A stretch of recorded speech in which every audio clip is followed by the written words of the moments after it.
Bonjour à chacune et à chacun. Nous sommes Jean-Pierre et Martine Andrieux, gourdonnés de cœur. Saint-Romain est en effet le berceau de ma famille depuis de nombreuses générations. Nous demeurons à Gourdon près de la moitié de notre temps et nous avons la joie d'y accueillir nos petits-enfants pendant les vacances scolaires. Nous remercions le Père David de nous avoir proposé de participer à cette belle initiative de partage en vidéo de l'encyclique Fratelli Tutti de notre pape François. Ce texte m'a rejointe personnellement. En effet, le mouvement Sève, qui est un mouvement de vie spirituelle dont je suis membre, nous dit que la fraternité universelle doit être le projet de vie de chaque être humain, puisque nous sommes tous enfants d'un même Père. Alors, nous allons présenter, aussi fidèlement que possible, le 4e chapitre de l'encyclique intitulé « Un cœur ouvert au monde ». Nous espérons avoir bien suivi la pensée du pape et n'avoir rien omis d'important. Alors, ce chapitre concerne les relations avec l'étranger, notamment les migrants, en rappelant qu'en tant qu'être humain, nous sommes tous frères et sœurs. Alors, nous avons repris le plan de ce chapitre qui comprend 3 paragraphes. Le premier, intitulé « La limite des frontières », traite plus particulièrement de l'accueil à réserver aux migrants. Le deuxième, intitulé « Les dons réciproques », expose les bénéfices à retirer des échanges entre cultures différentes. Enfin, le troisième, intitulé « Local et universel », explique pourquoi et comment concilier l'amour de sa terre et de son peuple, d'une part, la fraternité universelle, d'autre part, tant au niveau des personnes que des pays. Premier paragraphe, donc, la limite des frontières.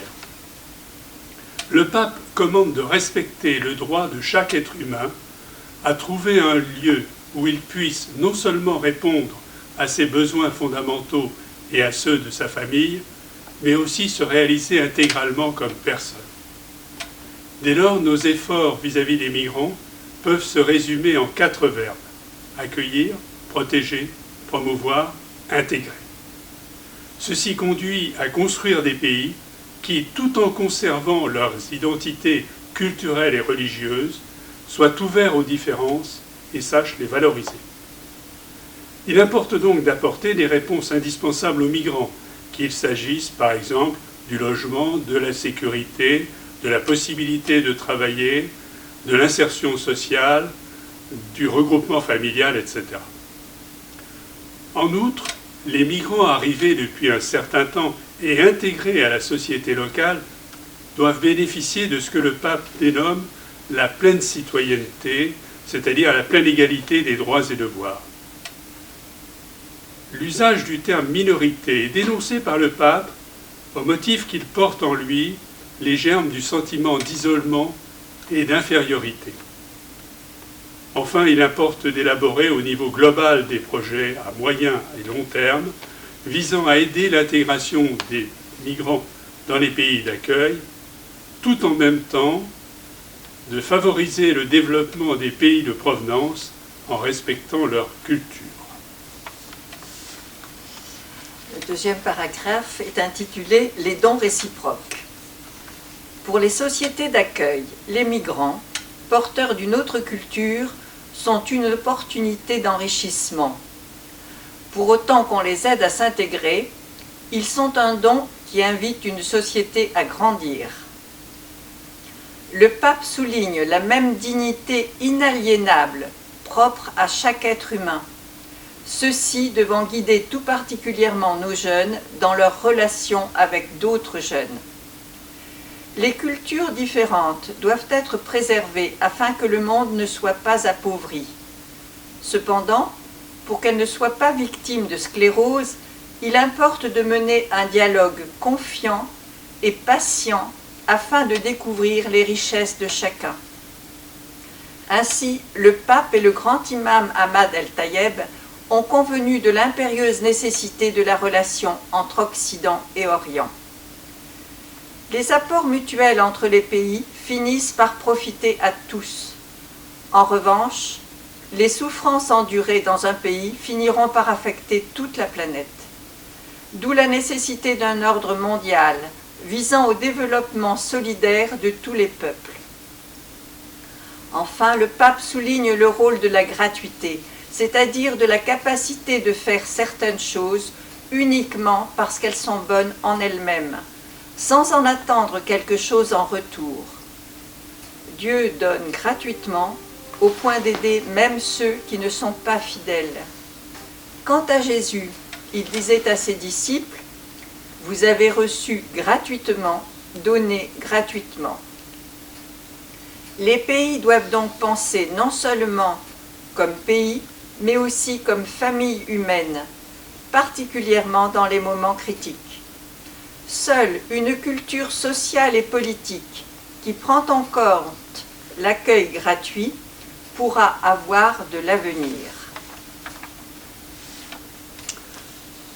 Troisième et dernier paragraphe, local et universel.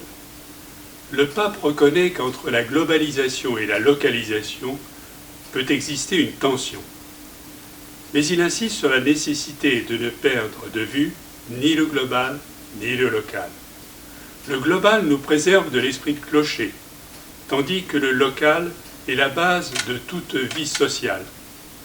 Par conséquent, la fraternité universelle, et ce que le pape alors cardinal dénommait l'amitié sociale, c'est-à-dire nos relations avec notre groupe, constituent deux pôles inséparables et essentiels.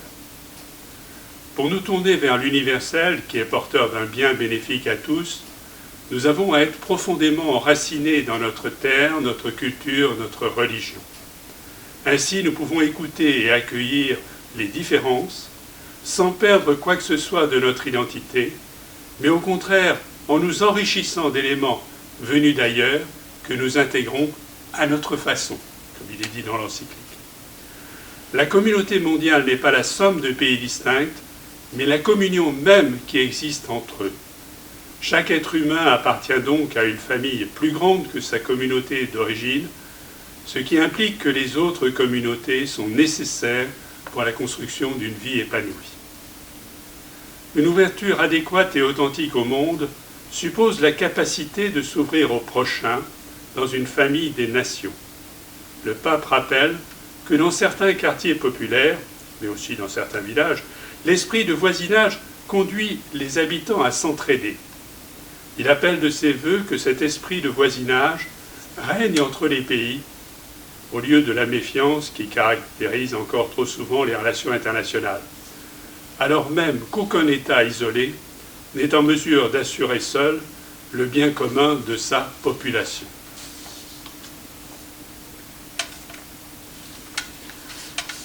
Voilà.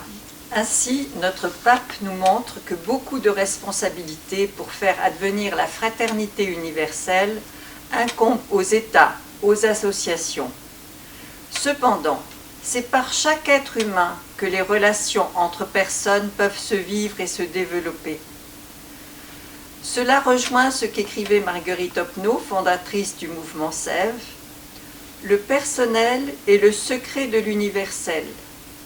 L'infiniment petit est le secret de l'infiniment grand. La fraternité universelle passe par le cœur de chaque être humain, porteur d'un germe d'amour à l'image de son Créateur, le tout-amour. Merci de nous avoir écoutés et bonne lecture de Fratelli Tutti. Et merci à Clémence pour son travail et sa patience.